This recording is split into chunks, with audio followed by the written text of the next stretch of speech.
భగవద్గీత అధ్యాయం 1 శ్లోకం 40 శ్లోకం అధర్మాభివభాత్ కృష్ణ ప్రదుష్యంతి కులస్త్రియః స్త్రీషు దుష్టాసు వార్ష్ణేయ జాయతే వర్ణసంకరః. అర్జునుని భయం ఇప్పుడు మరింత లోతుకు వెళుతోంది. ధర్మం పోయిన కుటుంబంలో నారీ శక్తి దిగజారుతుందని, ఆదర్శాలు చెరిగిపోతాయని అతడు ఆవేదన చెందుతున్నాడు. శ్లోక ఉచ్చారణ అధర్మాభివభాత్ కృష్ణ. ఓ కృష్ణ, అధర్మం పెరిగినప్పుడు ప్రదుష్యంతి కులస్త్రియః, కుటుంబ స్త్రీలు ధర్మ మార్గం నుండి భ్రష్టమవుతారు. స్త్రీషు దుష్టాసు వార్ష్ణేయ, అలాంటి స్త్రీల వల్ల జాయతే వర్ణసంకరః, వర్ణ వ్యవస్థ గందరగోళంగా మారుతుంది.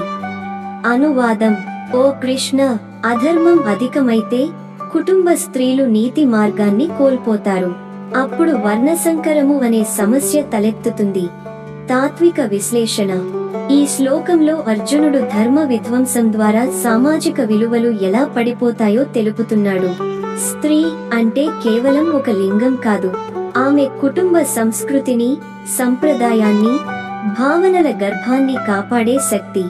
ఆమె బలహీనపడితే పరివారము, సమాజము, సంస్కృతియు దిగజారుతాయని అర్జునుడు ఆందోళన చెందుతున్నాడు. మన జీవితానికి సందేశం: కుటుంబ విలువల పరిరక్షణలో స్త్రీలు కీలక పాత్ర పోషిస్తారు.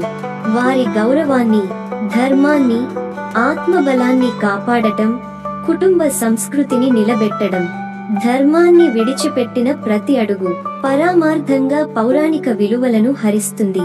ఆత్మ పరిశీలన ప్రశ్నలు: నా కుటుంబంలో ధర్మాన్ని నేనే గౌరవిస్తున్నానా? నేను పిల్లలకు ఇచ్చే సాంప్రదాయం, జీవనరీతి ఏమిటి? నా జీవితంలో వర్ణసంకర అంటే ఏమిటో నేను ఆలోచించానా? అర్జునుడు యుద్ధానికి ముందు ఆధ్యాత్మిక మౌలికతలను మనకెంత లోతుగా వివరించాడు. ఈ బోధనలకి విలువ ఇస్తూ సబ్స్క్రైబ్, లైక్, షేర్ చేయండి. జై శ్రీకృష్ణ, జై భగవద్గీత.